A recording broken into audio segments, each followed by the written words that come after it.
Okay, now study about ecosystem service. ठीक है, ecosystem services में चार सर्विस होती हैं: provisioning, cultural, supporting, regulating. Provisioning में तो कुछ नहीं, जो पेड़ से मिलता है, फूड, वाटर, वुड, सब कुछ। कल्चर में एस्थेटिक, स्पिरिचुअल, एजुकेशनल। अब मेन चीज़ है सपोर्टिंग सर्विसेज और रेगुलेटिंग सर्विसेज। अब देखो सपोर्टिंग सर्विसेज की सपोर्टिंग व्हील याद रखो, सपोर्टिंग व्हील, पहिया, सपोर्टिंग व्हील। व्हील क्या है? Biochemical cycle, bio okay, biochemical cycles, nutrition cycle, soil formation, crop pollination. ये सब चीज़ें आती है सपोर्टिंग सर्विस में, जो एग्जिस्टिंग लाइफ को सपोर्ट करता है। Biogeochemical cycle, nutrition cycle, supporting wheel, biochemical cycle, nutrition cycle, soil formation, crop pollination. Regulating regulating services में क्या है? जो रेगुलेट करता है एनवायरनमेंट को। Climate regulation, water purification, air purification, pollution control, ये सब आता है रेगुलेटिंग सर्विसेज में। ठीक है। अब इकोसिस्टम सर्विसेज में जो सपोर्टिंग सर्विस है, वही सपोर्टिंग मतलब supporting wheel, nutrition cycle, crop pollination. आगे बढ़े। पेमेंट फॉर इकोसिस्टम सर्विसेज, ये क्या है? Beneficiary of ecosystem service pay to those who conserve them. जो भी कंजर्व कर रहे हैं इकोसिस्टम सर्विस को, उनको पे करो। बेनिफिशियरी पे प्रिंसिपल पे अप्लाई होता है। इंडिया का फर्स्ट PES मतलब payment for ecosystem service agreement signed हुआ 2010 में। कहाँ पर? पालमपुर, ये पालमपुर म्यूनिसिपल कॉर्पोरेशन, हिमाचल प्रदेश में। ठीक है। इसमें अब क्या है? इकोलॉजिकल फिजिकल ट्रांसफर क्या होता है? ये क्या है? सेंटर से स्टेट में आएगा based on the condition of certain ecological indicator. For example 14 financial commission में जो ट्रांसफर हो रहा था, उसमें 7.5% ऑफ द रहेगा वेटेज फॉरेस्ट कवर को, और 15 फाइनेंस कमीशन में 10% है फॉरेस्ट इकोलॉजी को। मतलब जैसे ही देखो 15 फाइनेंस कमीशन में अगर वेटेज बढ़ गया, इसका मतलब सरकार का फॉरेस्ट इकोलॉजी की तरफ ध्यान है। इकोसिस्टम अकाउंटिंग मतलब क्या होता है कि जो इकोसिस्टम सर्विसेज हैं उसको इकोनॉमिक टर्म में ये लोग कन्वर्ट करते हैं। इसमें SEEA मतलब ecosystem environment, system of environment economic accounting, ये होता है UN, इसका ऑर्गेनाइजेशन है, UN करता है। ठीक। इन्वेस्टेट मतलब SEEA अकाउंट फॉर इंडिया, जो इन्वेस्टेट है वो मॉस्पी, मिनिस्ट्री ऑफ मॉस्पी कराती है। ठीक है। अब वेव आता है, वेव मतलब wealth accounting valuation of ecosystem services, वेव कराता है वर्ल्ड बैंक। अब आता है NCAVES natural capital accounting and valuation of ecosystem. NCAVES है किसका है? EU का है, UNEP, ये लोग दो लोग मिलकर आते हैं। ठीक है। फंडेड बाय EU फंड करता है। For Brazil, Mexico, India, China, south Africa. ठीक है। इम्प्लीमेंट इंडिया में इम्प्लीमेंट कौन करेगा? मॉस्पी। जो भी अकाउंटिंग का काम है उसको मॉस्पी ही इम्प्लीमेंट करेगा। ठीक है। ग्रीन GDP और ग्रीन इन्वायरमेंट प्रोजेक्ट बाद में देखेंगे। अब देखो काम्पा क्या होता है? Compensatory afforestation. ठीक है। Compensatory afforestation fund, compensatory afforestation management and planning authority CAMPA होती है। ठीक। काम्पा एक फॉरेस्टेशन फंड है। ठीक है। फॉरेस्ट इसमें क्या होता है? जैसे कोई भी कंपनी जहाँ पे फॉरेस्ट है वहाँ पे फैक्ट्री लगाती है, तो उसे एक नेट प्रेजेंट वैल्यू को का पेमेंट करना पड़ता है, और जो मनी जो पेमेंट करेगा उसमें वो उसका एफॉरेस्टेशन में यूज़ करेंगे। ये फंड जो होता है काम्पा फंड, स्टेट और सेंटर दोनों लेवल पे होता है, और ये दोनों स्टेट में उस पैसे का 90% जाएगा, सेंटर में उस पैसे का 10% जाएगा। ठीक है। 2001 में सुप्रीम कोर्ट ने ऑर्डर किया था कैंपा के लिए, और 2006 में कैंपा फंड बना था। अभी फॉरेस्ट एडवाइजरी कमेटी क्या होती है? ये एक स्टैट्यूटरी बॉडी है। ये अच्छी चीज़ है। फॉरेस्ट एडवाइजरी कमेटी एक स्टैट्यूटरी बॉडी है under forest FC act, right, FC act 1980, under ministry of environment, forest and climate change, इसके अंदर आती है। ठीक है। अब आता है नेट प्रेजेंट वैल्यू। क्या चीज़ होती है? नेट प्रेजेंट वैल्यू होता है mandatory for one time payment that a user has to make for diverting forest land for non forest use. कोई भी फॉरेस्ट लैंड को नॉन फॉरेस्ट यूज के लिए अगर डाइवर्ट किया गया है तो वन टाइम पेमेंट होगा जो कंपनी करेगी, उसको बोलते हैं net present value under the forest conservation act 1980। ठीक है। फॉरेस्ट कंजर्वेशन एक्ट के अंतर्गत फॉरेस्ट एडवाइजरी कमेटी बनी है। ये है स्टैट्यूटरी बॉडी, ये इंपॉर्टेंट है। ठीक है। आगे बढ़ते। रिन्यूएबल एनर्जी में सबसे इंपॉर्टेंट बात क्या है कि कौन कौन से लोग आते हैं? लार्ज हाइड्रो भी है, सोलर भी है, विंड भी, बायोगैस, स्मॉल हाइड्रो भी है। ठीक है। अब देखो जो एक ऑर्डर देखो, अभी क्या हुआ कि सोलर आगे निकल गया है विंड से, ये इंपॉर्टेंट बात है। ठीक है। अब गीगावाट क्लब क्या है? ये एक अनऑफिशियल क्लब है, मतलब ये कहेंगे UN के अंदर नहीं, गीगावाट क्लब अनऑफिशियल क्लब है। इसमें वो सारे कंट्रीज जिनके 1 गीगावाट इंस्टॉल सोलर कैपेसिटी है वो लोग हैं। ठीक है। अब इसमें आता है ये क्या है कि हमारा जो रिन्यूएबल एनर्जी के लिए जो इंस्टॉल कैपेसिटी है, हम उसमें 4th लार्जेस्ट पे हैं, सोलर पे हम 5th हैं, और विंड में हम 4th पे हैं। ठीक है। IREDA UPSC क्वेश्चन है। ये क्या है? एक तो बड़ी बात तो ये NBFC है, दूसरी बात क्या है, मिनी रत्ना है, PSU है, और ये अंदर ministry of environment, ministry of new and renewable energy के अंदर आती है, ठीक है। जियो थर्मल एनर्जी क्या है, thermal energy within the earth, जो geothermal energy within the earth है, it is a renewable energy source of energy. Source क्या है, फॉर्मेशन ऑफ अर्थ। ये जियो थर्मल एनर्जी क्यों, मतलब कैसे मिलती है, इसका सोर्स क्या है, अर्थ का फॉर्मेशन और रेडियो एक्टिव जो डीके हो रहा है अर्थ के अंदर उसका, ठीक। Application heat and electricity, GSI has identified more than 300 potential sites, ठीक है। अब आता है देखो, हम हमारा एम क्या था कि हम 175 गीगावाट रिन्यूएबल एनर्जी पैदा करेंगे 2022 तक, और वो हमने अचीव करेंगे 2022 तक, ठीक है। और अभी हमारा क्या है 151 है, ठीक है। अब हम क्या है, हमने अब नया लक्ष्य बनाया है कि हम 500 गीगावाट करेंगे 2030 तक, ठीक है। अभी देखो इसमें NDC जो है, India has achieved it's NDC। अभी कहीं भी आ जाए कि क्या इंडिया ने अपने NDC टारगेट्स अचीव कर लिए हैं, तो yes, India has achieved NDC targets with total non fossil based installed energy capacity of 158 gigawatt which is 40.2% of total installed electricity capacity, ठीक है। कोई भी कहे NDC टारगेट ये हुआ है, मतलब हाँ, सरकारी आंकड़ा यही है। अब टोटल का हमारा 39 लगभग 40% हमारा जो है वो है रिन्यूएबल एनर्जी पे है। और नेशनल पर्सपेक्टिव प्लान क्या है, या फिर इसको बोलते हैं नेशनल रिवर लिंकिंग प्रोजेक्ट क्या है, इसमें 30 रिवर आइडेंटिफाई किए हैं लिंकिंग के लिए। केन बेतवा एक एग्जाम्पल है, 2 ग्रुप्स हैं, हिमालयन और पेनिनसुलर, केन बेतवा एग्जाम्पल है। और मैनेज कौन करेगा, NWDA क्या होता है, नेशनल वाटर डेवलपमेंट एजेंसी, एक ही नॉन स्टेचुटरी बॉडी है, ये इंपॉर्टेंट है, याद रखो,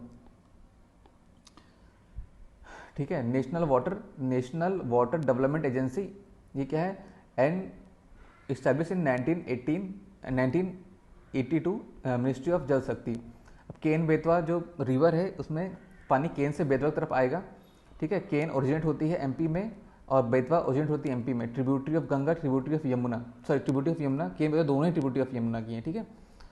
पन्ना टाइगर रिजर्व बीच फंसेगा, इंटरलिंकिंग होगा केन बेतवा का। आगे देखो, ओवरऑल एम क्या है, टू इरिगेट डॉट प्रोन बुंदेलखंड को इरिगेट करना है। डैम क्या है, dam rehabilitation and improvement drip programme, dam rehabilitation and improvement programme है। पहला पेज में वर्ल्ड बैंक ने फंड किया है, दूसरे पेज में वर्ल्ड बैंक और AIIB भी फंड कर रही है, ठीक। लार्जेस्ट डैम वो होता है जो 15 मीटर की हाइट से ऊपर का होता है, और महाराष्ट्र का डैम है, ठीक है। हाईएस्ट डैम टिहरी डैम, इसको बाद देखना, वो पीछे है फिगर। जल जीवन मिशन जो सेंट्रली स्पॉन्सर्ड है, इसमें 2 हैं, जल जीवन रूरल, जल जीवन अर्बन। जो रूरल वाला है उसको जल शक्ति इंप्लीमेंट कर रही है, 55 लीटर का पानी पर पर्सन पर डे, हर डे को टैप वाटर मिलेगा, एवरी रूरल हाउसहोल्ड, हर रूरल हाउसहोल्ड को मिलेगा। जल जीवन जो अर्बन का है, मिनिस्ट्री ऑफ अर्बन अफेयर करेगा, केवल इसमें ऑल स्टैच्यूटरी टाउन्स को मिलेगा टैप वाटर एंड सीवर, ठीक है। अब कोई कहे यूनिवर्सल वाटर सप्लाई, ये भी सही है क्योंकि PIB में यही लिखा है यूनिवर्सल वाटर सप्लाई। इसमें गोवा, तेलंगाना, अंडमान निकोबार, पुडुचेरी में 100% टारगेट अचीव कर लिया है। अब ट्रेडिशनल वाटर कंजर्वेशन मेथड, कुछ मेथड है, जैसे बिहार में आहार पाइनर है, UK उत्तराखंड में नौला है, और JK और हिमाचल प्रदेश में कुहल और खत्री है, राजस्थान में बावारी है, और वीरदास है जो गुजरात में, भूंगुरु सिस्टम भी गुजरात में है, और तमिलनाडु में इरी ये है, नागालैंड में जाबो, ठीक है। आसाम में है दोंग, मणिपुर में है bamboo drip irrigation Manipur, Kerala में ओराइंस। इकोसिस्टम रिस्टोरेशन का देख लो, इंडिया का जो टारगेट था 26 मिलियन हेक्टेयर का 2030 तक करना है। इंडिया ने बोन कन्वेंशन को ज्वाइन किया था 2015 में, ठीक है। बोन कन्वेंशन इसका और लैंड डिग्रेडेशन न्यूट्रलिटी का लक्ष्य 2030 तक का है। बोन कन्वेंशन क्या है, IUCN और जर्मनी ने मिलकर बनाया है। इसमें ये टारगेट कि 350 मिलियन हेक्टेयर लैंड डिग्रेडेशन का करेंगे, मतलब रिस्टोरेशन करेंगे 2030 तक, ठीक है। 2021 से 30 तक UN decade of ecosystem restoration है, और ocean science for sustainable development है। COP 14 जो है UNCCD है, ठीक है। इसमें क्या है कि ये UNCCD है, इसमें जो 14 में हुई थी 2019 में, इसमें कुछ ये Delhi declaration, peace forest initiative, drought tool box, ये सब चीज़ थी, ठीक है। अब क्या UNCCD only international legally binding framework है जो डिजर्टिफिकेशन में बातें करते हैं। Baseline water atlas ministry of rural development पे है, wasteland water wasteland atlas of India, ministry of rural development, ठीक है, मिनिस्ट्री ऑफ रूरल डेवलपमेंट ने फाइंडिंग किया है 17% ऑफ इंडिया की लैंड है वेस्टलैंड है। और desertification and land degradation Atlas, desertification and land degradation Atlas ये इसरो की है।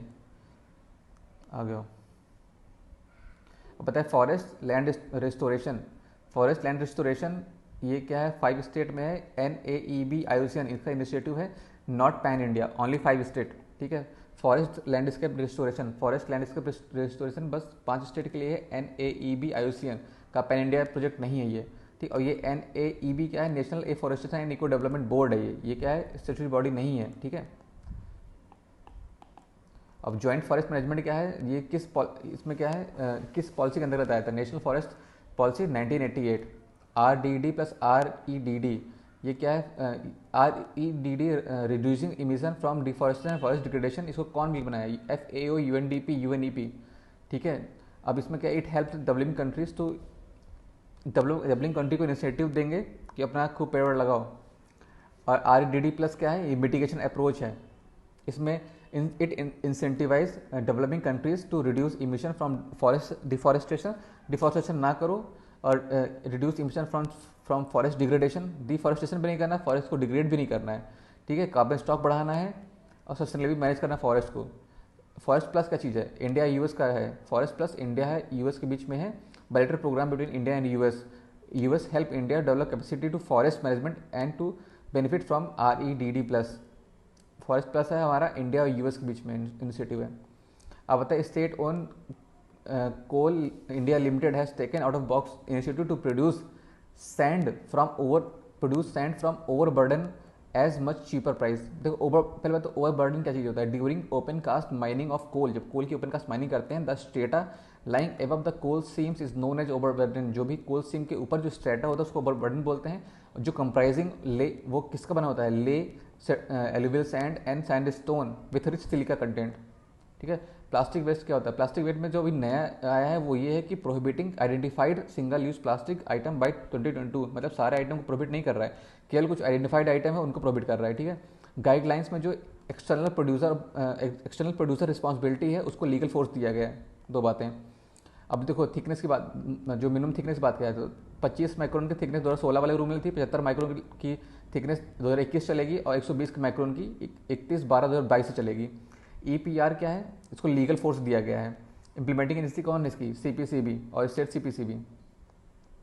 आगे देखो, ये ऑर्गेनिक फार्मिंग के कई तरीके, मतलब कई मिनिस्ट्री इन्वॉल्व हैं इसमें। एक है एग्रीकल्चर मिनिस्ट्री, दूसरा है हेल्थ एंड फैमिली वेलफेयर, तीसरा है ministry of commerce and industry. Agriculture ministry के अंदर परंपरागत कृषि सिंचाई विकास योजना ये चलता है, इसमें 2015 में स्टार्ट हुआ था।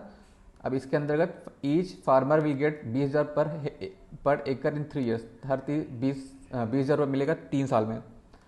अब इसके अंदर पार्टिसिपेटरी गारंटी स्कीम है, पार्टिसिपेटरी गारंटी स्कीम ये आता है किसके अंतर्गत, आता है परंपरागत कृषि सिंचाई योजना जो 2015 में चली थी। इसके अंदर कोई थर्ड पार्टी सर्टिफिकेशन नहीं है, it's important. Participation guarantee system जो कि परंपरागत कृषि सिंचाई योजना के अंतर्गत है, no third party certification, collective responsibility रहेगी, सारे फार्मर्स आपस में ही इंश्योर करेंगे कि जो प्रोडक्ट बनाया है वो ऑर्गेनिक है। Does not cover individual farmers, right, comes at least 5 farmers should be there. Individual farmer cover नहीं करता, कम से कम 5 फार्मर होने चाहिए, और इसका थर्ड पार्टी सर्टिफिकेशन है इसमें। अब आगे 2000 इसमें ministry of health and family welfare, इसमें FSSAI, इसने अभी लोगो इशू किया है, जैविक भारत लोगो, राइट। जैविक भारत लोगो किसने किया, FSSAI, ministry of health and family welfare, ministry of food safety, sorry ministry of health and family welfare का है FSSAI, उसने जैविक भारत लोगो इशू किया है। और मिनिस्ट्री ऑफ कॉमर्स इंडस्ट्री क्या है, मिनिस्ट्री ऑफ कॉमर्स इंडस्ट्री के अंतर्गत जो एक्सपोर्ट इंपोर्ट की बातें हैं वो होंगी, ठीक है। और इसमें जो मिनिस्ट्री ऑफ कॉमर्स इंडस्ट्री के अंतर्गत इसमें है programme national programme for organic production, NPOP, national programme for organic production. अब देखो इसमें क्या डिफरेंस है, जो पार्टिसिपेटरी गारंटी सिस्टम था ना, ये आता है मिनिस्ट्री ऑफ एग्रीकल्चर के अंदर आता है, इसमें थर्ड पार्टी सर्टिफिकेशन नहीं था। But national programme for organic production, इसके अंदर थर्ड पार्टी सर्टिफिकेशन प्रोग्राम है। इसकी इंप्लीमेंटिंग एजेंसी अपेडा है, APEDA, APEDA, right. Agriculture and processed food product export development authority, ये एक स्टेचुटरी बॉडी है। सिक्किम पहला स्टेट जो फुली ऑर्गेनिक स्टेट हुआ, ये वाला क्वेश्चन भी पैसे में आए हुए हैं, राइट। आगे चलते हैं। गंगा बेसिन में 4 देश हैं और 14 स्टेट हैं, ठीक है। अब glacial lake Atlas of Ganga river basin, ये जल शक्ति के अंदर आता है। National Ganga council chaired by prime minister under environment protection act 1986 के अंदर बनी हुई है, 2016 में बनी हुई थी।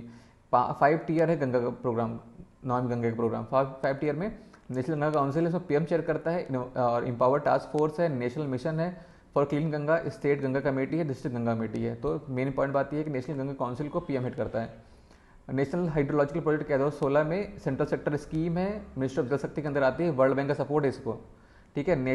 इसने स्टैब्लिश किया है national water information centre for repository of national wide water resource data. तो ये नेशनल हाइड्रोलॉजिकल प्रोजेक्ट के अंदर, ये नेशनल हाइड्रोलॉजिकल प्रोजेक्ट के अंदर आता है, ठीक है। सेंट्रल सेक्टर जल शक्ति मिनिस्ट्री, वर्ल्ड बैंक का support. Participation for clean fuel and vehicle, partnership for clean fuel and vehicle, ये है 2002 में Rio+10 वाले में आया है, ठीक है। World summit on sustainable development, ठीक है। आगे ग्लोबल मीथेन इनिशिएटिव में देखो जो COP26 में आया है वो है ग्लोबल मीथेन प्लेज। इसमें इंडिया पार्ट नहीं ले रहा है। ग्लोबल मीथेन प्लेज में क्या है कि 30% कम करना है 2030 तक, इंडिया पार्ट नहीं है इसमें, ठीक है। और ग्लोबल मीथेन इनिशिएटिव में क्या है, इसमें इंडिया पार्ट है, इंडिया से को चेयर भी किया हुआ है। ये 2004 का इनिशिएटिव, ग्लोबल जो इनिशिएटिव वाला है ना, ये अभी 26 वाले में नहीं आया है, ये 2004 से ही है। 45 कंट्रीज के पार्टिसिपेंट्स हैं, इंडिया भी इसका पार्ट है। को चेयर किया भी इंडिया ने। वॉलंटरी गवर्नमेंट, इसमें क्या है कि GMI is a voluntary government and informal international partnership created to achieve global reduction in the anthropogenic methane emission. जो भी एंथ्रोपोजेनिक मीथेन इमिशन होती हैं उसको कम करेंगे। ये बस वॉलंटरी इनिशिएटिव है, इसमें कोई टारगेट कोई फिक्स नहीं है। दो partnership among the developing country having economic transition, ये एक पार्टनरशिप है उन कंट्रीज के बीच जो डेवलप हैं और जो डेवलपिंग कंट्रीज हैं जिनका इकोनॉमी में ट्रांजिशन चल रहा है उनके बीच में।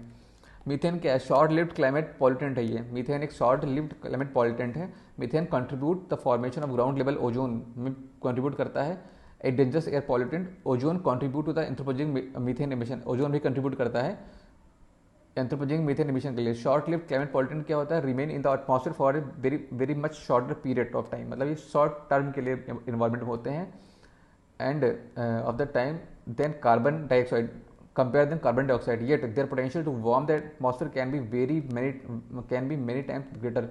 शॉर्ट लिव्ड है मीथेन, राइट, लेकिन शॉर्ट होने के बाद भी CO2 से ज़्यादा इसका पोटेंशियल है ग्रीन हाउस का, ठीक है। ब्लैक कार्बन क्या होता है, second largest contributor to the global warming after CO2। Methane है, ट्रोपोस्फेरिक ओजोन है, HFC है, ये ODS है, मतलब ओजोन डिप्लीटिंग सब्सटेंस है।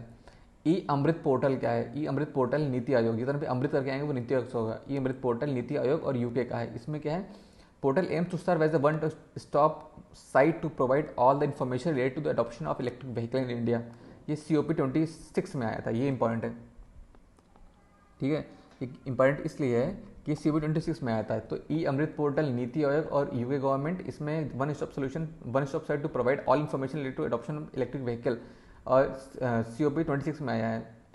COP26 चार्टर ऑफ एक्शन क्या है, बाई टेरी का है चार्टर ऑफ एक्शन बाई टेरी, ठीक है। इट असेम्बलेट इक्वेशंस एंड चैलेंजेस, ये कोई ना मतलब नहीं है। आगे देखते हैं COP26 जो कहाँ हुआ था, ग्लासगो कहाँ है, UK यूनाइटेड किंगडम में हुआ है, ठीक है। इसीलिए UK की काफ़ी ज़्यादा पार्टनरशिप है। ग्लासगो UK में हुआ है। Aim to finalise Paris rule book, जो भी पेरिस रूल बुक थी उसको फाइनलाइज करने का एम है। पहला इनिशिएटिव क्या है, methane pledge, global methane pledge, India part नहीं है। इसमें क्या है, 30% तक मीथेन को कम करना है बाई 2030 तक। डिफॉरेस्टेशन प्लेज, इसमें जहाँ भी प्लेज लिया है इंडिया ने, यहाँ पर भी रिवर्स करना है डिफॉरेस्टेशन बाई 2030 तक, India not signed.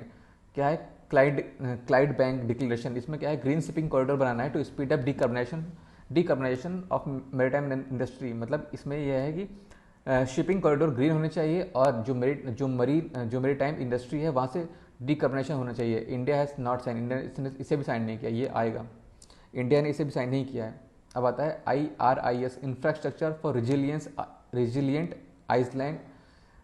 Iceland state, promote disaster and climate resilience of infrastructure asset in small island developing state. इसमें ओवरऑल एम ये है कि जो भी डिजास्टर रेजिलेंट इंफ्रास्ट्रक्चर है उसको प्रमोट करना है उन आइलैंड्स में जो कि वल्नरेबल हैं water rise of water level के, ठीक है। लॉन्च बाय इंडिया, किसने इसको लॉन्च किया है, इंडिया ने किया है। Australia, UK, Fiji, Jamaica, Mauritius, इन लोगों ने मिलकर लॉन्च किया है। यहाँ पे लोग प्रमोट करेंगे क्लाइमेट रेजिलेंट इंफ्रास्ट्रक्चर को इन आइलैंड्स में, ठीक है। को क्रिएटेड बाई, इसमें को क्रिएशन किसका है, coalition for disaster resilient infrastructure इसका है, और SIDS ये क्या है, स्मॉल आइलैंड डेवलपिंग स्टेट्स हैं। अब आता है ग्रीन ग्रिड इनिशिएटिव। क्या है ग्रीन ग्रिड इनिशिएटिव, है मतलब one sun one earth one grid, ये है। ये किसने लॉन्च किया है, ग्रीन ग्रिड इनिशिएटिव इंडिया और यूके ने लॉन्च किया है।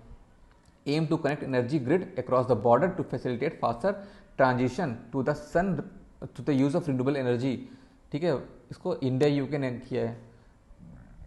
देखो ग्लासगो यूके में था, तो यूके कई बार आ सकता है। अब बता पंच अमृत, ये जो इंडिया कमिटमेंट क्या है, देखो पहला कमिटमेंट है increase non fossil energy capacity to 500 gigawatt by 2030। ये ऑलरेडी पहले इसके पहले का कमिटमेंट था कि हम 175 गीगावाट करेंगे। अब इसको बढ़ा के उसने 500 गीगावाट कर दिया, किसका, non fossil, right, non fossil energy कर दी है 500 गीगावाट बाई 2030। अब दूसरा कमिटमेंट क्या है, meet 50% of energy requirement from renewable energy by 2030। पहले कितना था, 40% तक का, अब इधर 10 बढ़ा दिया है, 50% कर दिया है, ठीक है। अब आता है reduce the total projected carbon emission by 1 billion tonne from now to 2030। अभी क्या है कि 1 बिलियन टन का कार्बन एमिशन रिड्यूस करेंगे बाई 2030। अगला क्या है, carbon intensity economy by reduce carbon intensity of economy by 45%। पहले टारगेट क्या था, 35% रिड्यूस करेंगे, अब 10 बढ़ा दिया, 45 कर दिया है, ठीक है, 10 बढ़ाया है, ठीक है, 2030 तक। अब अचीव करना है नेट जीरो बाई 2070। तो देखो ठीक है, इसमें 2 ईयर आते हैं, 2070 और दूसरा 2030। जो 175 का टारगेट था वो 5,000 का हो गया, जो 40% था वो 50% का हो गया, जो 35 था वो 45 हो गया है, ठीक है। आगे हो, declaration on accelerating the transition to 100% zero emission car and van by 2040। ये नॉन बाइंडिंग है, ये इंडिया मेंबर है। कार और वैन में तो 100% तक का जीरो इमिशन कराना है 2040 तक, इंडिया मेंबर इसका। Beyond oil and gas initiative, India इसका मेंबर नहीं है। Beyond oil and gas initiative, India इसका मेंबर नहीं है। इसमें क्या है, फेज आउट करना है ऑयल एंड गैस को। बोगा, India is not Boga, India बोगा नहीं है, इंडिया पार्टिसिपेंट नहीं है। डेनमार्क और कोस्टा रिका में है, इन लोग कर रहे हैं, छोटी कंट्री कर रहा है, घंटा इंडिया पार्ट लेगा इसका। आगे देखो, international carbon market under article 6 Paris agreement. देखो पेरिस एग्रीमेंट में अंडर आर्टिकल 6 में इंटरनेशनल कार्बन मार्केट के बारे में बातें की गई हैं। Article which cover market and non market based mechanism for Paris agreement was finalize, ठीक है। इसमें क्या हुआ था, इसमें यह कहा गया है कि carbon credit generated under Kyoto protocol since 2013 will be carried over. जो भी कार्बन क्रेडिट जनरेट किए गए हैं क्योटो प्रोटोकॉल में since 2013 will be carried over into the Paris mechanism but must be used by 2030 तक इसको यूज करना है। 5% proceed under the traditional market mechanism. अब देखो जैसे क्या था, पहले क्या था, एडॉप्टेशन फंड में 2% का जाएगा केवल, सीडीएम से केवल 2% जाता था। अभी क्या है कि 5% of proceed under traditional market mechanism must mandatory go towards funding adaptation, right. अब आता है Glasgow financial alliance of net zero for net zero.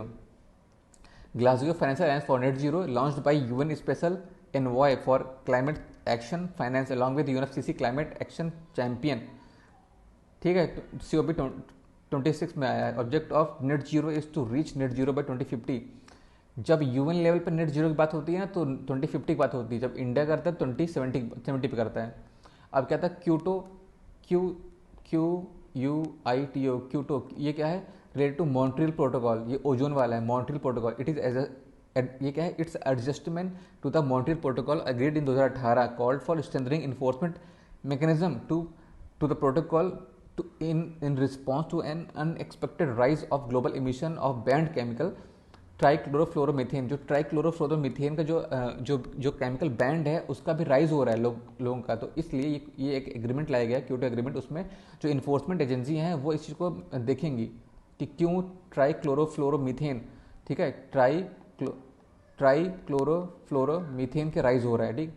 अब ISA जो इंटरनेशनल सोलर अलायंस है उसमें ये हुआ कि UNGA में उसको ऑब्जर्वर का स्टेटस मिल गया है, और यूएस ने भी ज्वाइन किया है, वो 101वां मेंबर है, ठीक है। अब क्या है, जो कंट्रीज हैं they do not fall in the tropics can also join, but they do not have, उनको वोटिंग राइट्स नहीं होंगे।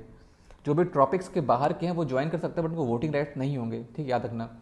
फिट फॉर 55 पैकेज क्या है, 50% इमिशन रिडक्शन का टारगेट है with the which the EU has set for 2030। 55% emission कम करेगा EU। Fit for ये फिट फॉर 55 पैकेज का है, EU का है, ठीक है। आगे बढ़ो। ये जो कार्बन बॉर्डर एडजस्टमेंट मैकेनिज्म है ये EU की है। ये किसने कहा कि propose carbon tariff impose on goods imported to the European union from the countries which have less strict chemical policies. जहाँ पर भी जिस देशों में मतलब ये इन्वायरमेंट की पॉलिसीज काफ़ी ज़्यादा खराब है, काफ़ी ज़्यादा लो है, वहाँ से अगर इम्पोर्ट होगा तो ये लोग एक टैक्स लगाएंगे। फॉरेस्ट कार्बन क्रेडिट स्टैम्प ये चाइना का है। They are permit for companies to emit certain amount of CO2 issued by China.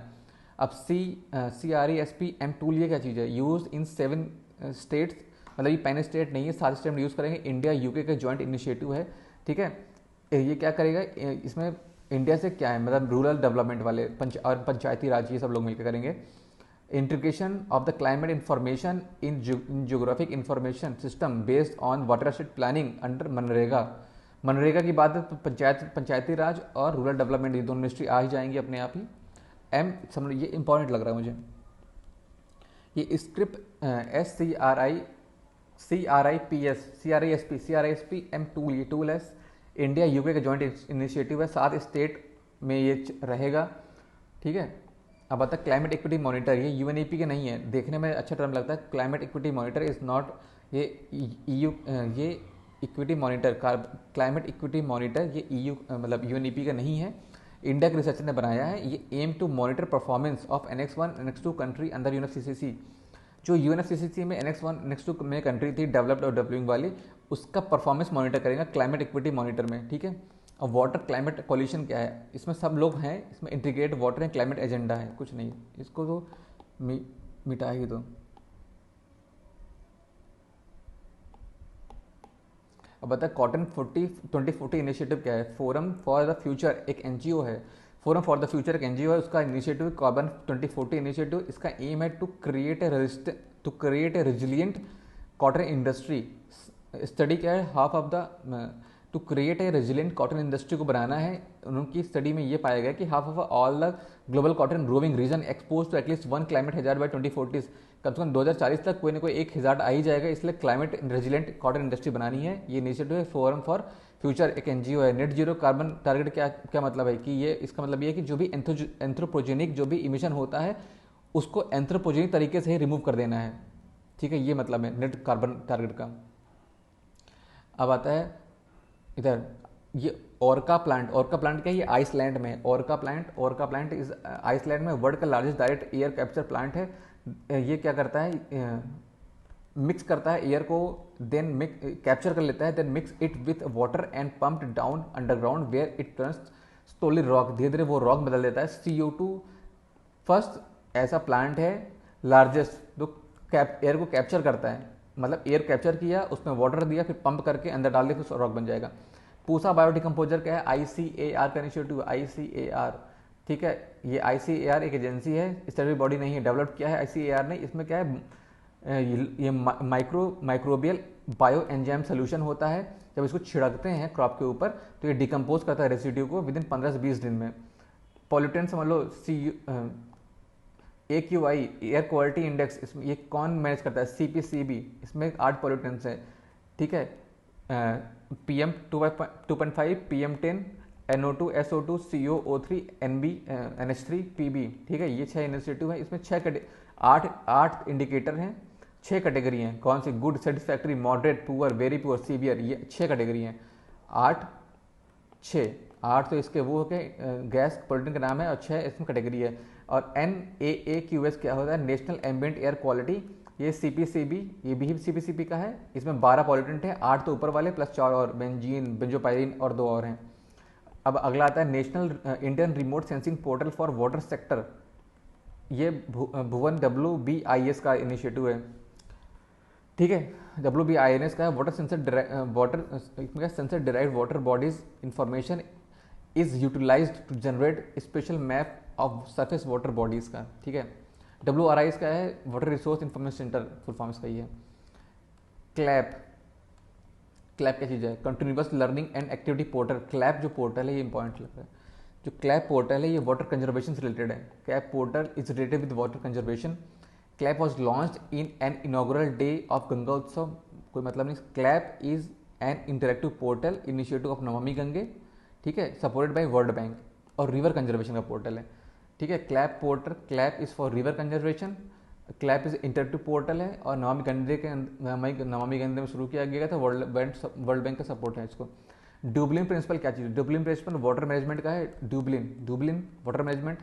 Honolulu strategy marine debris के लिए है, और टोरोफैक्शन का राइस स्टेबल टू बायोकोल बनाने के लिए, ठीक है। डुबलिन वाटर मैनेजमेंट, होनोलुलु ये क्या है? मरीन डेबरीज के लिए। टोरोफैक्शन क्या है? Rice stubble to coal, big coal बनाने के लिए। इन्वायरमेंटल DNA क्या आता है? Biomonitoring to observe the state of ecosystem, ठीक है। बायो मॉनिटरिंग करने के लिए है to observe the state of ecosystem. ये इन्वायरमेंटल DNA में क्या होता है? किसी आदमी के DNA नहीं लेना होता है, जो भी उसमें जीव जंतु रह रहे हैं वो जो अपने सामान छोड़ते हैं, लाइक उसकी स्किन होगी, इसकी स्क्रीटा होगा, वो एक सैंपल इकट्ठा कर लिया और उसी से हमने पता लगाया कि कौन कौन से जीव रह रहे हैं, ठीक है।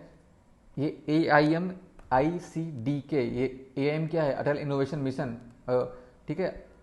वाटर कंजर्वेशन का चैलेंज है, ये नीति आयोग डेनमार्क का है मिलाकर। नीति देखो वाटर में डेनमार्क काफ़ी अच्छा है, तो वाटर नीति आयोग और डेनमार्क इनिशिएटिव, ठीक है। ICDK मतलब innovative centre Denmark. Ideas with respect to challenges like digital water management, rain water harvesting. ये बस एक चैलेंज क्या है कि वो आइडियाज आए सामने जो डिजिटल वाटर मैनेजमेंट और रेन वाटर हार्वेस्टिंग से रिलेटेड है। ये नीति आयोग डेनमार्क का इनिशिएटिव है। क्लीन ओशन अब क्या है? एक NGO है, इसका है to eliminate the great Pacific patches, garbage patches, जो ग्रेट पैसिफिक में जो गार्बेज पैचेस को एलिमिनेट करना है। ओशन क्लीन अप एक इनिशिएटिव है, एक NGO है, ठीक है। रिवर सिटी अलायंस क्या है? River city alliance ministry of जल शक्ति का है।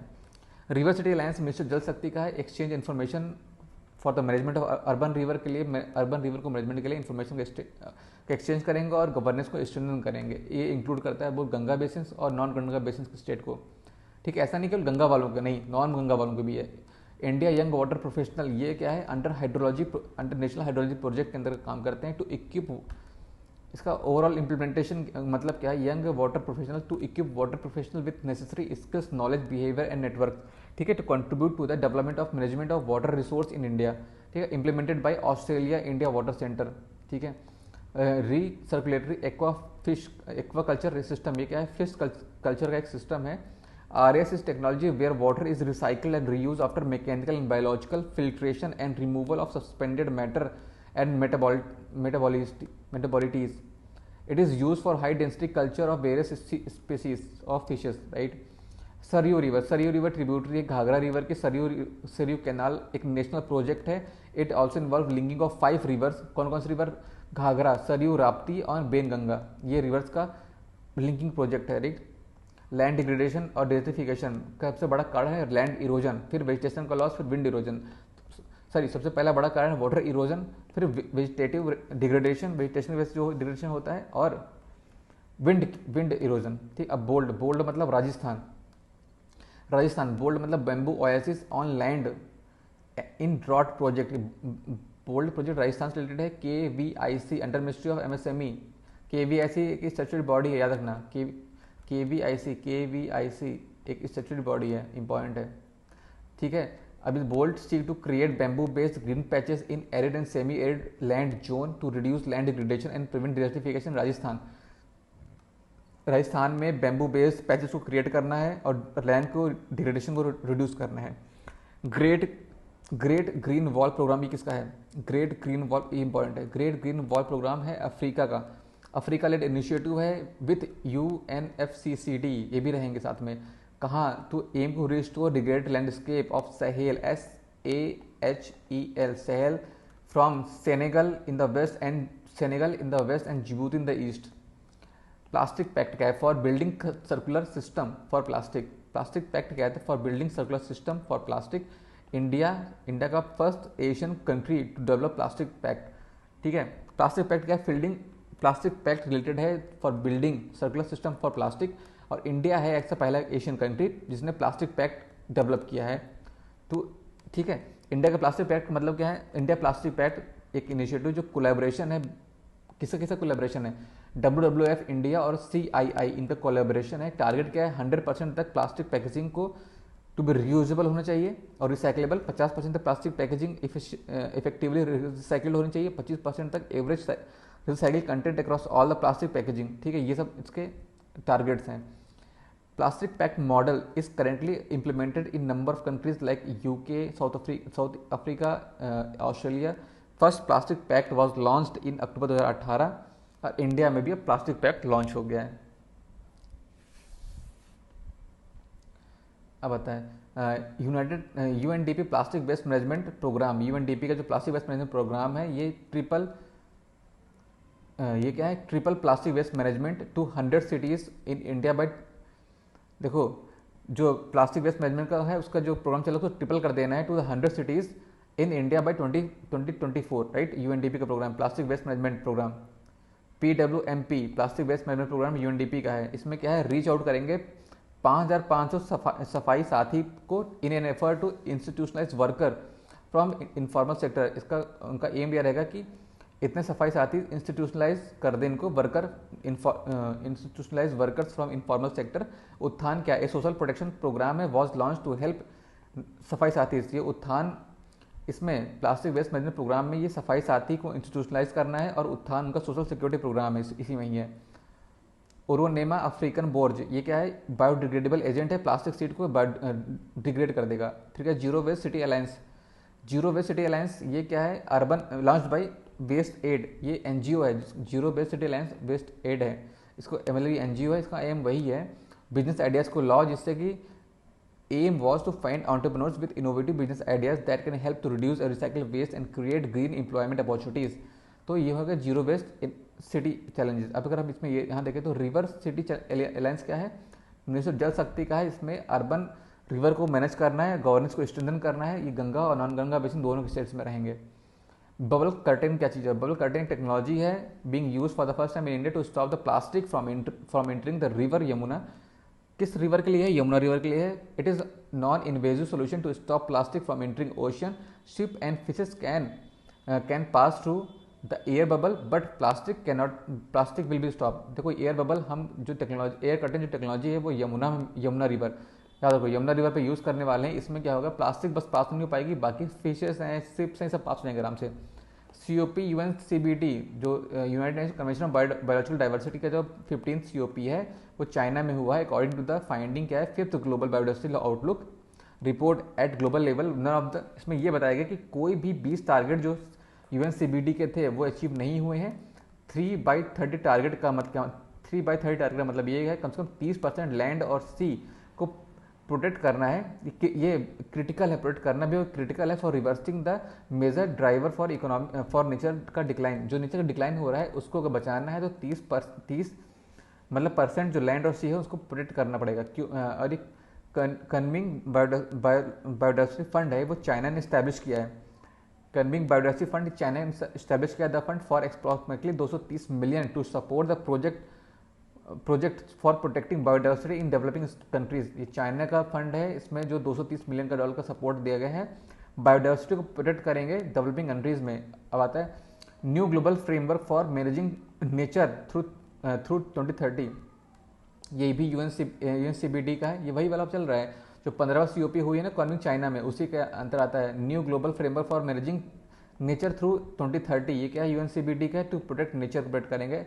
कंजर्व 30% लैंड एंड सी करेंगे, रिड्यूस कंजर्व करेंगे 30% लैंड एंड सी, रिड्यूस करेंगे in reduction in the introduction of invasive alien species, eliminate करेंगे डिस्चार्ज प्लास्टिक वेस्ट। इस सबको काम करेंगे जिससे कि बायोडाइवर्सिटी प्रोटेक्ट होगी। High ambition and coalition for nature and people, India ने इसको ज्वाइन किया है। इंटर गवर्नमेंटल ग्रुप है 70 कंट्री का, को chaired by Costa Rica, France and UK। इसका एम भी वही है 30 गुड 30, मतलब 30% तक लैंड एंड सी को प्रोटेक्ट करना है और उससे बायोडाइवर्सिटी बचेगी। High ambition coalition for nature and people, India ने ज्वाइन किया इसको। अब आता है कि India first time cryptogamic garden, ये कहाँ है? देहरादून UK में है। इसमें 50 स्पेसीज हैं, लाइकन की, फंड की, फंगी की। ठीक है।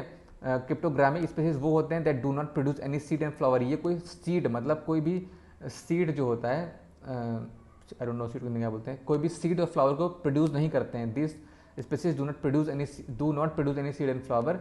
These non seed bearing plants include algae, bryophyte और ये लाइकेन, फर्न, फंगी, ये सब लोग होते हैं, ये सीड प्रोड्यूस नहीं करते हैं। देवबंद उत्तराखंड में ये मतलब ये गार्डन बनाया गया है, ऐसा इसलिए बनाया गया है कि वहाँ पर लो पोल्यूशन है, ठीक है, एंड मॉइस्चर वहाँ पर भी है। देखो ये जो स्पेसीज होते हैं ये उन जगहों पर नहीं होती जहाँ पे पोल्यूशन ज़्यादा होता है या फिर जहाँ पे मॉइस्चर कम होता है। ये हमेशा उन जगहों पे होती हैं जहाँ नमी, ह्यूमिड, नमी ज़्यादा है, टेम्परेचर कम है, पोल्यूशन कम है, वहीं ये सब होती हैं, ठीक है। एलगी फूड की तरह यूज़ करेंगे, लिक्विड फर्टिलाइजर की यूज़ करेंगे। मॉसेस, इसको भी ये मॉनिटर करते हैं एयर पोल्यूशन में, तो क्योंकि ये हमेशा उन जगहों पर होते हैं जहाँ पोल्यूशन कम होता है। अब ब्रायोफाइट तो फिर ये सब बायोइंडिकेटर भी हो गए, मतलब पोल्यूशन के लिए इंडिकेटर भी हो गए। ये रॉक, देखो मॉसेस जो है बेयर रॉक सरफेस में help in the soil formation और बेयर रॉक सरफेस, यहाँ पे ये पनप सकते हैं। लाइकेन भी पनप सकते हैं वहीं पर, मतलब रॉक्स में। पोल्यूशन मॉनिटर करेंगे। फर्न तो ऑर्नामेंटल प्लांट्स हैं, ठीक है। आगे देखते, अब देखते हैं protection of plant variety and farmers right act, जो कि ये इनेक्ट किया गया है अंडर ट्रिप्स के अंदर ये इनेक्ट किया गया है। इसमें 3 लोगों को राइट मिलते हैं, ब्रीडर्स को राइट, रिसर्चर को राइट और फार्मर्स को राइट।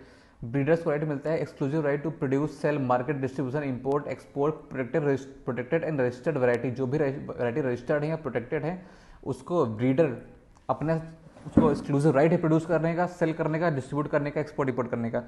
रिसर्चर के पास क्या राइट है, जो भी रजिस्टर्ड वैरायटी हैं, ठीक है, जो भी रजिस्टर्ड वैरायटी हैं उनको, उनमें से वो किसी को भी रिसर्च पर्पस के लिए यूज़ कर सकता है, ठीक है।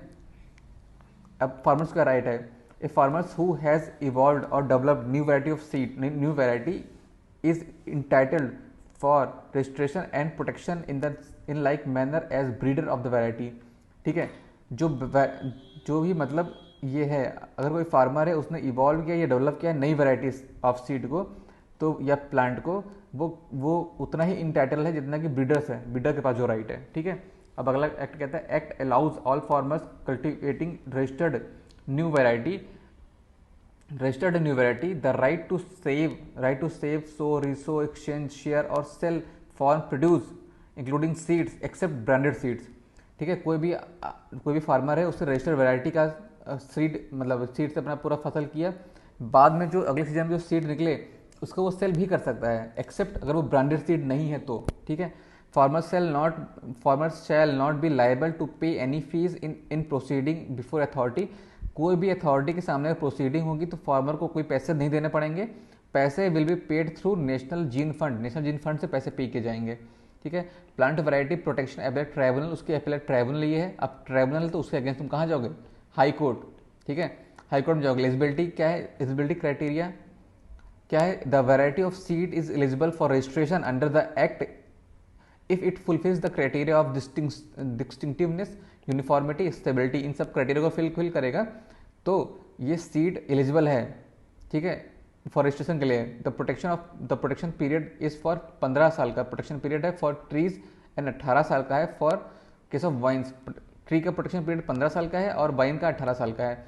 Act prescribe the registrable plant varieties that can be registered for protection, namely new variety, extent variety, farmers variety, essentially grade variety. इस सब वैरायटी का आप रजिस्ट्रेबल है, ये रजिस्टर करवा सकते हैं इन सब वैरायटी को। अब आता है एशियन वाटर वर्ड सेंसस, ये है BNHS, Bombay national housing society और वेटलैंड इंटरनेशनल, ये मिला के करती हैं एशियन वर्ल्ड सेंसस। वर्ल्ड का पहला 5 कंट्री वाला बायोस्फीयर रिजर्व है, उसको अमेजोन ऑफ यूरोप बोलते हैं। कौन कौन सा कंट्री है, ऑस्ट्रिया, स्लोवानिया, क्रोशिया, हंगरी और सर्बिया। ये 5 कंट्रीज हैं, Austria, Slovenia, crochet, Hungary, Serbia. River कौन कौन सी है, मूरा, द्रावा और दुनबे। इसका बाद में निमोनिक याद कर लेना, ठीक है। अब आता है जियो टूरिस्ट साइट और जियो हेरिटेज साइट, ये दोनों है geological survey of India decide करती है। अब मजूली जो आसाम में है, रिवर आइलैंड है, among the world's largest Majuli in river चंद्रम, वर्ल्ड का सबसे बड़ा रिवर आइलैंड है, ब्रह्मपुत्र रिवर पे है। अब आता है लोकतक लेक, नॉर्थ ईस्ट की fresh water largest fresh water lake है। अब आता है माओ मुल्क, ये जो केव है ये मेघालय में है, ठीक है। आगे बढ़ते हैं, ग्लोबल जियो पार्क यूनेस्को का है। देखो बायोस्फीयर रिजर्व किसका है, यूनेस्को का है, ग्लोबल जियो पार्क भी यूनेस्को का है। और करेंटली इंडिया कोई भी ऐसा स्थान नहीं जो नेशनल जियो पार्क में हो, ठीक है। आगे देखते हैं, अब आता है India state of forest report. ये जो रिपोर्ट है ministry of environment, forest and climate change के अंतर्गत आती है। फॉरेस्ट, ठीक है, फॉरेस्ट सर्वे ऑफ इंडिया ने ये रिपोर्ट बनाई है। फॉरेस्ट सर्वे ऑफ इंडिया ने, ये 17वीं रिपोर्ट है, 17वीं रिपोर्ट है, ठीक है। हर 2 साल में पब्लिश होती है। पहली रिपोर्ट पब्लिश हुई थी 1987 में। ये फैक्ट बहुत इंपॉर्टेंट है। देखो, ये फॉरेस्ट सर्वे ऑफ इंडिया ने बनाई, ये 17वीं रिपोर्ट है, 17th रिपोर्ट है ये, 17वीं रिपोर्ट है, हर 2 साल में बनती है, हर 2 साल बनती है। 17वीं रिपोर्ट है, 17वीं रिपोर्ट है, हर 2 साल बनती है। पहला वाला 1987 बनी है। इसमें क्या है, टोटल फॉरेस्ट कवर कितना है, 21.7% of geographical area. Total tree cover कितना है, 2.9% ऑफ जियोग्राफिकल एरिया। एब्सोलूट अगर देखें तो सबसे ज़्यादा हमारे पास फॉरेस्ट कहाँ पर है, एमपी में है, ठीक है। एमपी के बाद अरुणाचल प्रदेश, अरुणाचल प्रदेश के बाद छत्तीसगढ़, उसके बाद उड़ीसा। परसेंटेज वाइज सबसे ज़्यादा कहाँ है हमारे पास, परसेंटेज वाइज मिजोरम में है, ठीक है। अब देखो, दोनों में ही अरुणाचल प्रदेश नहीं है। इसमें इंपॉर्टेंट पॉइंट क्या है कि अरुणाचल प्रदेश है जो, ये दोनों में ही नहीं है, याद रखना, ठीक है। सबसे एब्सोल्यूट टर्म में भी मध्य प्रदेश पहला है और अरुणाचल प्रदेश दूसरा है, और परसेंटेज वाइज भी मिजोरम पहला है, अरुणाचल प्रदेश दूसरा है, ठीक है। तो अरुणाचल प्रदेश दूसरा दोनों में है, पहला किसी में भी नहीं है। पहला एमपी है एब्सोल्यूट में, परसेंटेज में मिजोरम है। अब ऊपर आओ, top state increase in forest cover, वो कौन सा स्टेट ज़्यादा इंक्रीज हुआ फॉरेस्ट कवर में, कर्नाटक, ज़्यादा इंक्रीज कर्नाटक में हुआ है। Then Andhra Pradesh. Top state जो इसमें डिक्रीज हुआ है, मणिपुर। देन अरुणाचल प्रदेश, डिक्रीज में भी अरुणाचल प्रदेश है सेकेंड नंबर पे। Then Mizoram. Tiger reserve with large forest cover, ये इंक्लूड किया गया है। Tiger reserve with large forest cover कौन सा है, टाइगर रिजर्व को इंक्लूड किया गया है, ठीक है। एब्सोल्यूट में नागार्जुन सागर, श्रीशैलम है, और परसेंटेज वाइज पक्के टाइगर रिजर्व है, ठीक है।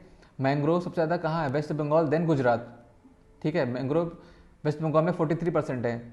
बैम्बू कवर सबसे ज़्यादा एमपी में है, फिर then Maharashtra, MP then Maharashtra, then Arunachal Pradesh. फिर वेस्टलैंड सबसे ज़्यादा कहाँ है, गुजरात में है, देन वेस्ट बंगाल, ठीक है। वेटलैंड सबसे ज़्यादा कहाँ है, वेस्ट बंगाल, देन गुजरात, और वेटलैंड कहाँ है, गुजरात, देन वेस्ट बंगाल, ठीक है। अब आता है world heritage forest. World heritage forest वही है जब यूनेस्को का इनिशिएटिव है, यूनेस्को का world heritage forest. UNESCO WRIOCN, इसमें क्या है, रिपोर्ट तैयार किया है। Report provide the first global scientific assessment of green house gas emission and sequestration by forest in UNESCO's world heritage site. जो यूनेस्को की वर्ल्ड हेरिटेज साइट है उसमें क्या कितना वो लोग एब्जॉर्व करते हैं, कितना इमिट करते हैं, ठीक है। Forest in 10 world heritage site emit more carbon than they observe. ऐसे 10 साइट्स हैं, टोटल 40 साइट में ऐसी 10 साइटें कि वो ज़्यादा इमिट करते हैं कंपेरिजन जो ऑब्जर्व करते हैं। इंडिया सुंदरवन पार्क है, national park is among 5 sites that have highest blue carbon stock.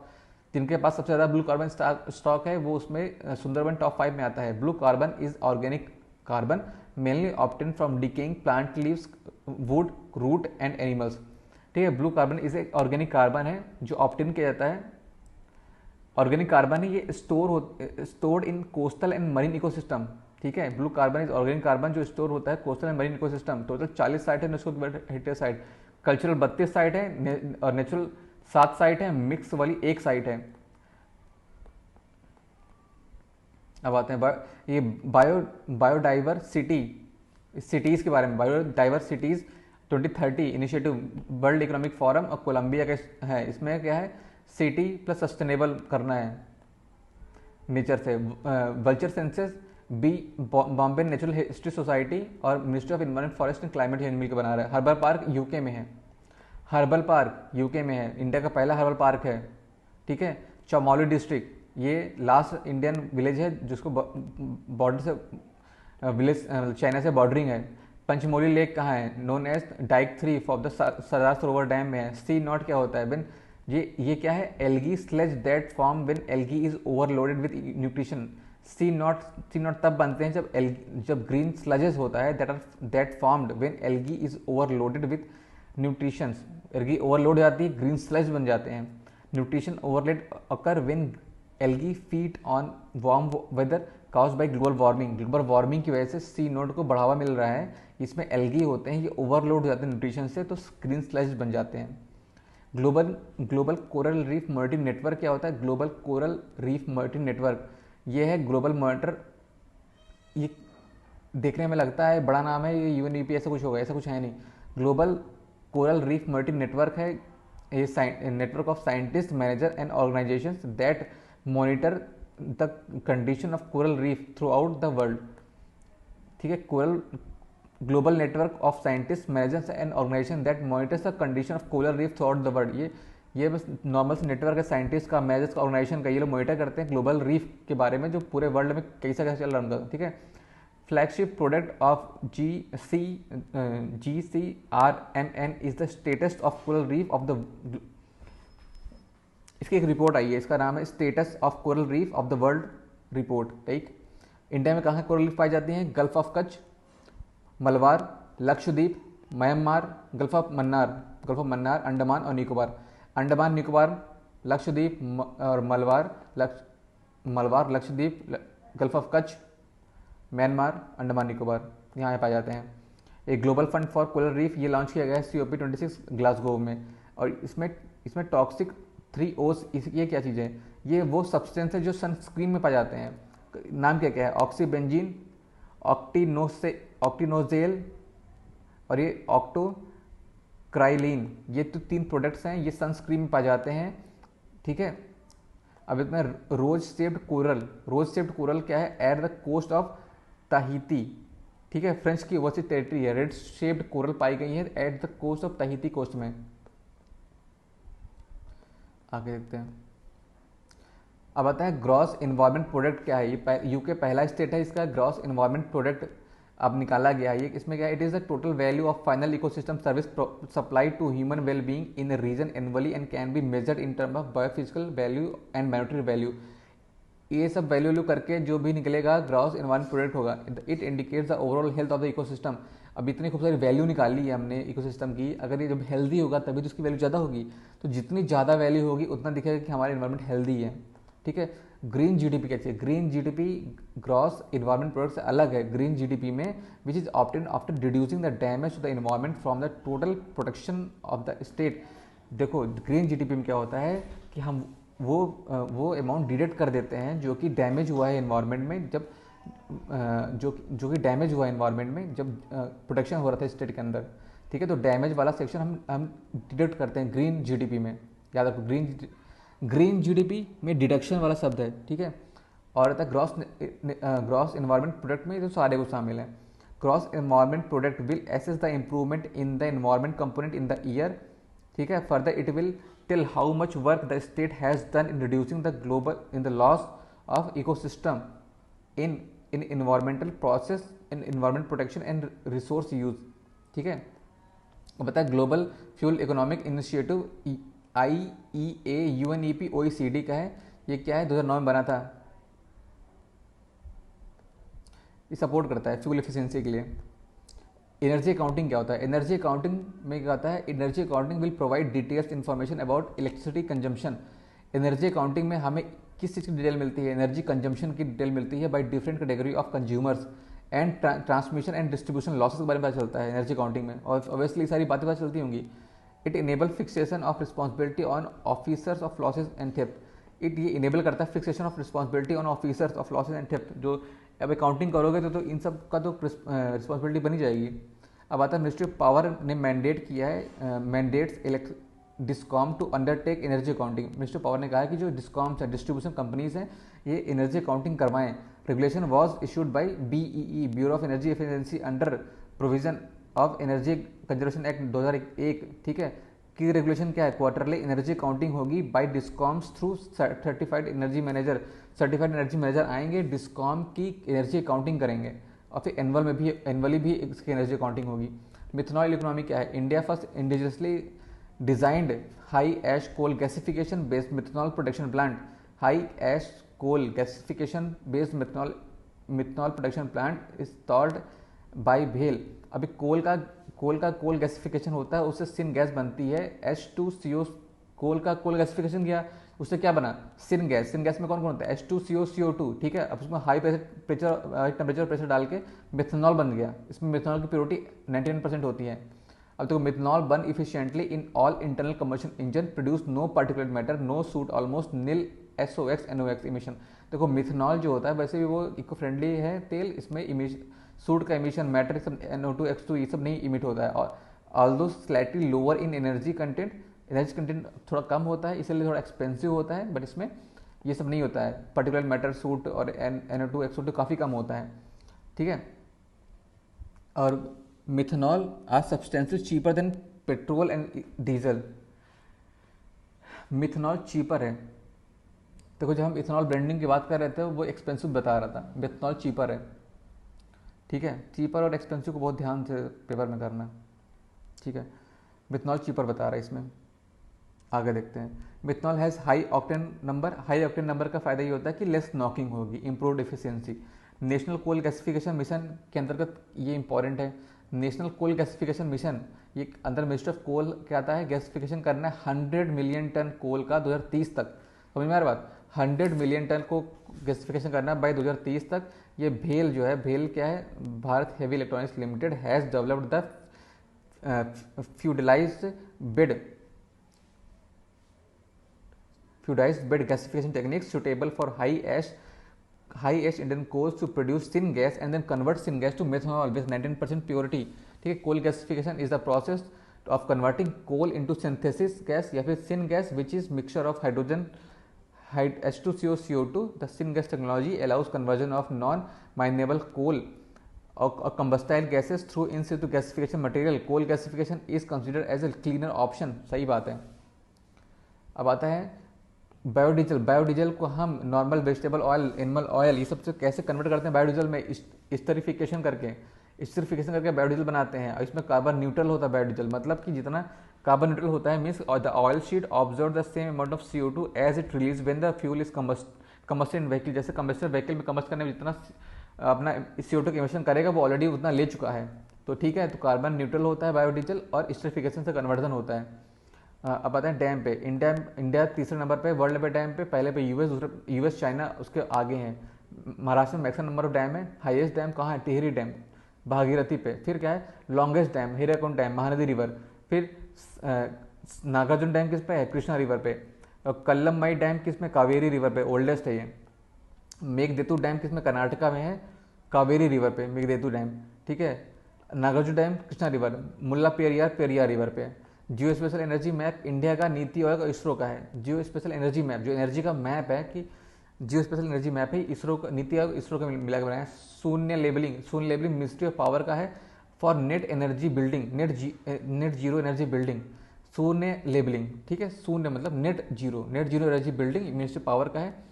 Net zero energy building are highly efficient building with extreme low energy demand based on energy performance index. तो उसमें शून्य levelling मिलता है अगर 10 से 0 के बीच में आपका है तो आपको अवार्ड मिलेगा शून्य लेवल। अगर 0 से कम है मतलब पॉजिटिव में आता है तो शून्य प्लस, मतलब नेट जीरो प्लस, शून्य प्लस।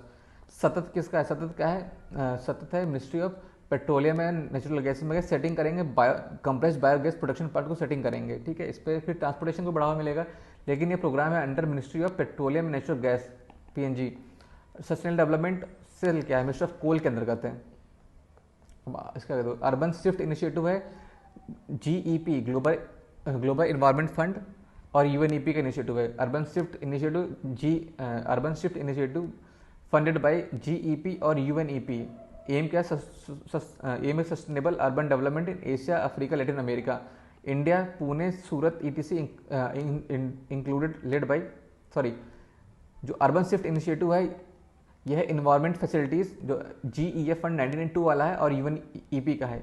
इसमें क्या करेंगे, सस्टेनेबल अर्बन डेवलपमेंट करेंगे। सस्टेनेबल अर्बन डेवलपमेंट करेंगे कहाँ पर, एशिया में, अफ्रीका में, लैटिन अमेरिका में। और इंडिया में कहाँ किया गया है, पुणे में, सूरत में, यहाँ पे किया गया है। कौन करवा रहा है, UNDP। Sustainable cooling handbook for cities किसका है, UNEP का है। Mission innovation clean tech exchange, ये मिशन इनोवेशन किसका है, मिशन इनोवेशन में इंडिया मेंबर है। ये है the first phase of mission innovation was launch along with Paris climate change agreement. 2015 में लॉन्च किया गया था, UN क्लाइमेट कॉन्फ्रेंस में लॉन्च किया गया था, ठीक है, पेरिस वाले के साथ में। अबाउट टेक एक्सचेंज क्या है, इस टेक एक्सचेंज क्या है कि to accelerate clean energy innovation को एक्सचेंज करेंगे। सस्टेनेबल रिकवरी प्लान IEA का है। Localisation of GDP SGD, localisation of SGD की रिपोर्ट किसकी है? Report by ministry of panchayati raj. इसमें क्या है, जो action to plan assist the जो 72 लाख इलेक्टेड रिप्रेजेंटेटिव हैं वो सब SDG पे काम करेंगे। इंटरनेशनल एनर्जी एजेंसी IEA, ये क्या है? थर्ड, इंडिया इलेक्ट्रिसिटी का थर्ड कंज्यूमर है, इंडिया नॉट ए मेंबर। इसका IEA का इंडिया मेंबर नहीं, एसोसिएट मेंबर है केवल 2017 से, ठीक है। और ये IEA बना कब था? जब ऑयल की क्राइसिस आई थी 1973 में, तब बना था। It mainly focus on the energy policies which include economic development, energy security and environment protection.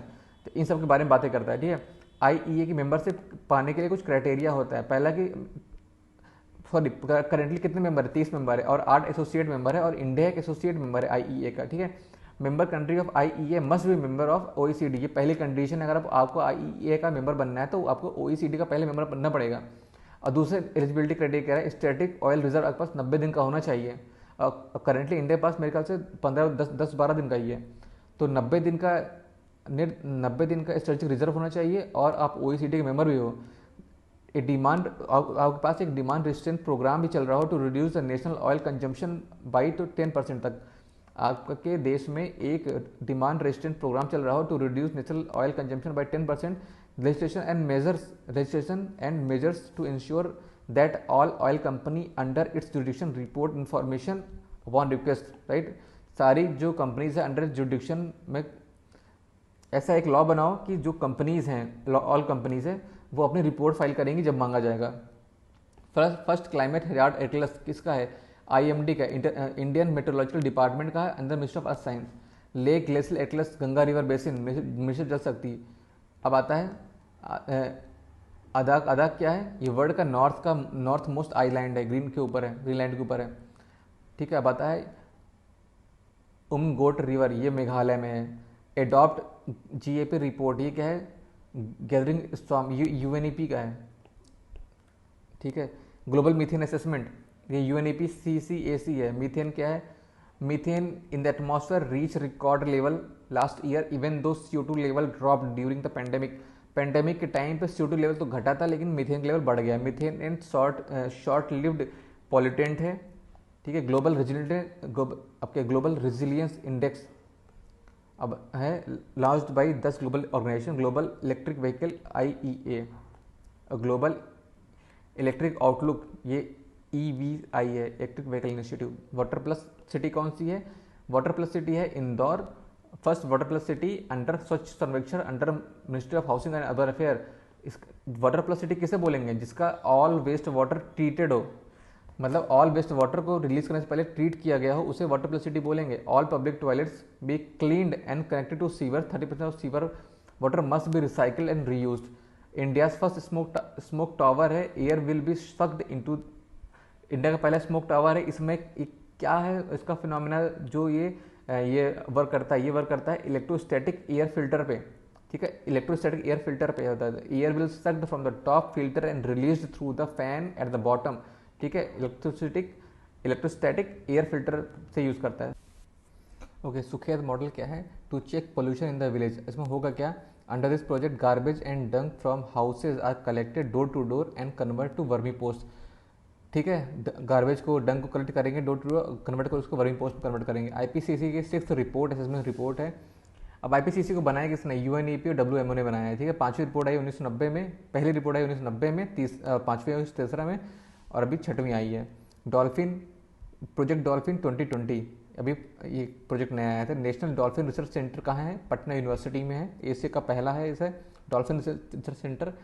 ये कहाँ पर है? बिहार में, बिहार पटना, ठीक है। बिहार में ऐसा क्या है कि Patna has natural advantage as it is accounted for 50% of the world's river dolphin population. World की 50% पॉपुलेशन यहीं पर है। प्रोजेक्ट डॉल्फिन क्या है? 50% has been announce that project dolphin 2020 में has envisaged along line of project tiger to enhance the dolphin population। implement कौन करेगा? Ministry of environment. Earth overshoot day क्या है? ओवरशूट मतलब फुटप्रिंट।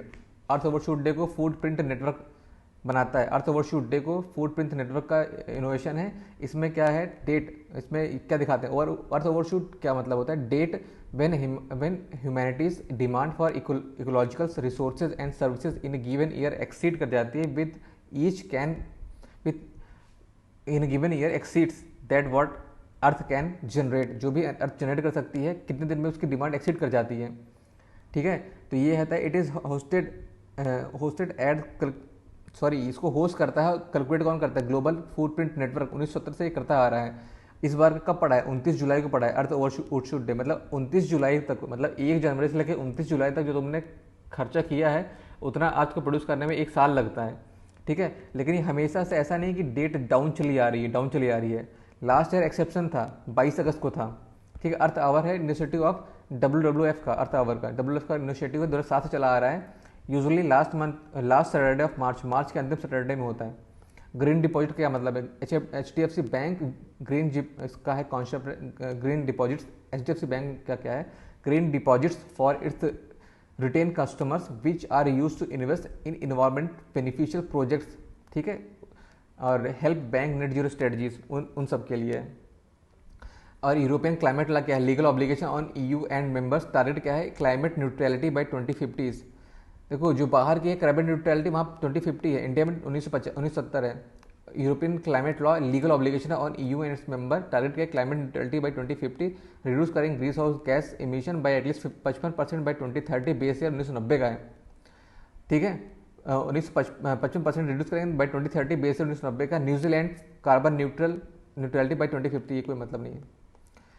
जीरो शैडो डे क्या है, उड़ीसा का भुवनेश्वर है, उसमें विटनेस किया जीरो शैडो डे का। It is a rare celestial phenomena during which no shadow of the object, कोई शैडो दिखते नहीं है, होता है अकर ट्वाइस अ ईयर, हर साल दो बार होता है, जब when sun is at is highest point in the sky at all the region between Tropic of Cancer and Capricorn. Tropic Cancer और कैप्रिकॉर्न मान लो ये, तो सर ऐसे मूवमेंट करता है ना, तो हर साल में ये 2 बार पड़ता है। अब आयुष रिपोर्ट, AISHE रिपोर्ट है, all India survey higher education के लिए, under ministry of education, web survey है, सेंट्रल सेक्टर स्कीम है 100% का। फाइंडिंग क्या है, ये जो क्रॉस इनरोलमेंट रेशियो है वो इंक्रीज हुआ है, विमेन का आदमियों से ज़्यादा हुआ है, जेंडर पैरिटी इंडेक्स में हायर एजुकेशन की 1.01 है, मतलब लेडीज़ का ज़्यादा है इनरोलमेंट है कंपेयर देन मेन का। और नेपाल से हमें मैक्सिमम स्टूडेंट्स आते हैं। India US clean energy agenda 2030 partnership at virtual leader summit on climate, ये पेस क्या है, पेस इसी का इनिशिएटिव है, partnership for advance clean energy 2009 बना है, एम किया क्लाइमेट रिसर्च के लिए। कार्बन वॉच क्या है, ऐप है, एक ऐप है, कार्बन वॉच एक ऐप है to watch individual carbon footprint, हर आदमी का कार्बन फुटप्रिंट को नापने के लिए है एक watch. Chipko movement after before 1947 के पहले जो Chipko movement, the original Chipko आंदोलन date back to 18th centuries when it was started by Bishnoi community of Rajasthan, group of villager led by Amrita Devi, ठीक है, let down their lives while protecting the trees. ये तो है जो पहले था, बिश्नोई कम्युनिटी अमृता देवी। और आफ्टर 1947 क्या है, एजिटेशन 1973 में हुआ था, इनिशिएटेड बाय सुंदरलाल बहुगुणा, गौरी देवी, स्वदेशी देवी और बचनी देवी, ये सब लोगों ने मिलकर किया था। आफ्टर 1947 सुंदरलाल बहुगुणा और गौरी देवी, और before 1947 Bishnoi community Amrita Devi. Kigali amendment हुआ है, Montreal protocol only UN treaty ratified by 198 all UN members. India became party 1992 में है, बन गई थी पार्टी, मेड द इसमें जो टारगेट्स थे जिनको फेज आउट करना था, ऑल OSD जितने भी ओजोन डिप्लीटिंग सब्सटेंस को, सबको एज पर द शेड्यूल ये हमने फेज आउट कर दिया है। ओजोन सेल मिनिस्ट्री ऑफ जो ओजोन सेल है ministry of environment forest and climate change का है ओजोन सेल। किगाली एग्रीमेंट एक लीगली बाइंडिंग है, अडॉप्ट किया गया था किगाली एग्रीमेंट को 2016 में, इन्फोर्स किया गया 2019 में, और इंडिया ने रेटिफाई किया है 2021 में, ठीक है। फेज आउट किया है, फेज आउट करना है किगाली एग्रीमेंट में HFCs को, हाइड्रोफ्लोरोकार्बन्स को, जो कितना लगभग 85% तक करना है 2047 तक, ठीक है। यूज एज रिप्लेसमेंट, HFCs को ऐसे रिप्लेसमेंट यूज़ किया गया, किसके रिप्लेसमेंट में, क्लोरोफ्लोरोकार्बन और HFC, इन दोनों के रिप्लेसमेंट यूज़ किया गया है। ये एक जो HFC है एक ओजोन डिप्लीटिंग सब्सटेंस नहीं है, but have the high potential of green house gas potential का हाई पोटेंशियल इसके अंदर, primary use for cooling refrigeration. Up till now 122 country ratify कर चुके हैं, इंडिया को 85% तक कम करना है 1947 तक, ठीक है। अब आता जल शक्ति अभियान, कैच द रेन कैंपेन, ये जल शक्ति का अभियान है, इसमें कुल मिलाकर वाटर हार्वेस्टिंग स्ट्रक्चर को बनाना है। India based solar power plant कहाँ पर है, क्या है, रागुंदम ये का है Telangana. Asia environment enforcement award UNEP का है, जो कि दिया गया है WCCB, world life crime control bureau. ये वर्ल्ड लाइफ प्रोटेक्शन एक्ट 1972 में आया था, nodal agency for sites related enforcement and statutory body है ये। ठीक है। WWC एक स्टडी बॉडी है under UAP 1972। Award for the operation, wild net operation के लिए अवार्ड मिला गया था। इसमें ये था कि सोशल मीडिया प्लेटफॉर्म का यूज़ करके जो लोग ट्रेडिंग कर रहे हैं उसके अगेंस्ट था। अब बता मनी टर्टल एक्शन प्लान। अब जो सी टर्टल प्लान है इसमें कई सारे जो टर्टल्स हैं, hawksbill turtle, green sea turtle, loggerhead, leather back, olive Ridley. तो हॉक्सबिल तो ये क्या है, हमारे ये क्रिटिकली इंडेंजर्ड है। बाकी जो loggerhead, leather back, olive Ridley ये क्या है, वल्नरेबल है। ठीक है, ओलिव रिडले वल्नरेबल है, पैसिफिक एंड इंडियन ओशन में मिलता है, स्मॉलेस्ट है, बेहतर करने का wild life sanctuary, nesting site को अरिबाडा बोलते हैं। ठीक है, आगे बढ़ो। अफ्रीका का जो ये एलिफेंट है, अब देखो एक बात समझो, जो लेदर बैग है, लेदर बैग जो है वो लार्जेस्ट है, found in all ocean except. ये लेदर बैग जो है, लेदर बैग ये लार्जेस्ट है। स्मॉलेस्ट क्या है, olive ridley. Leather bag largest, olive ridley smallest, और loggerhead except loggerhead turtle remaining 4 species next along with the Indian coast line and island of India. Loggerhead के अलावा सारे लोग यहीं पाए जाते हैं। अफ्रीका का जो एलिफेंट देखो, फॉरेस्ट एलिफेंट क्रिटिकली इंडेंजर्ड है। भाई तुम इंडिया का देखो पहले, इंडिया का एलिफेंट कितना है, इंडेंजर्ड है। और जो अफ्रीका का है वो अगर सवाना बुश का है इंडेंजर्ड है, और फॉरेस्ट का है तो क्रिटिकली इंडेंजर्ड है। प्रोजेक्ट एलिफेंट में नेशनल हेरिटेज एनिमल है, सबसे ज़्यादा कहाँ पाया जाता है, कर्नाटक में। स्टेट विथ मोस्ट वाइल्ड है कर्नाटक, राइट। कर्नाटक में सबसे ज़्यादा है। ठीक है, ये क्या है, मैड्रियान डक तो वैसे माइग्रेटरी बर्ड है। ये क्या है, और क्या है, कोलाकैथ, ये क्या है, फिश है ये। ठीक है, बायोडाइवर्सिटी हेरिटेज साइट क्या है, स्टेट गवर्नमेंट डिक्लेयर करता है अंडर बायोलॉजिकल डाइवर्सिटी एक्ट 2002 के अंदर। ये एक्ट स्टेट गवर्नमेंट डिक्लेयर करता है under biological diversity act 2002। Biodiversity heritage site जो है इकोलॉजिकली फ्रेजाइल इकोसिस्टम और रिच बायोडाइवर्सिटी को कंजर्वेशन करना है, इसमें प्रॉपर्टीज होनी चाहिए, specific richness, high endemism, race endemic, threatened, ये सब चीज़ें। अब ये जो है Atlantic meridional over turning circulation जो AMOC है, उसमें एक पॉइंट ये भी समझ लो, rising temperature in Indian ocean can help boost the AMOC and slow down.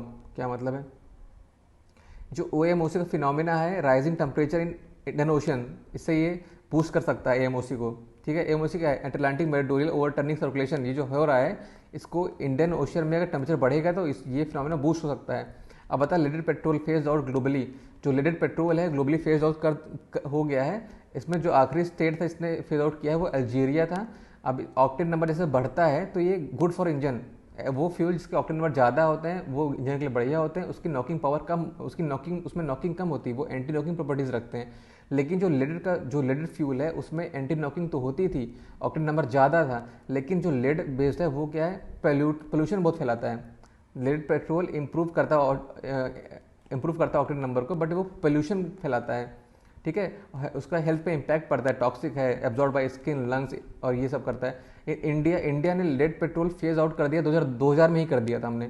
फिर डिजर्टिफिकेशन एंड डिग्रेडेशन एक्लस है, ये इसरो का है, ये क्या है, फाइंड करता है कि कितना एरिया इंक्रीज हो गया है लैंड डिग्रेडेशन का। तो सब इसमें ये पाएगा कि प्रिवेलिंग फैक्टर जिससे डिग्रेडेशन बढ़ रहा है वो वाटर इरोजन है। ठीक है, पहला वाटर इरोजन है, फिर वेजिटेशन का लॉस है, फिर विंड इरोजन है। सबसे ज़्यादा कहाँ पे पाया गया है जो लैंड डिग्रेडेशन, राजस्थान। वैसे भी राजस्थान में अपना डिजर्टिफिकेशन वैसे भी होता है, राजस्थान, दूसरा महाराष्ट्र। Thank you.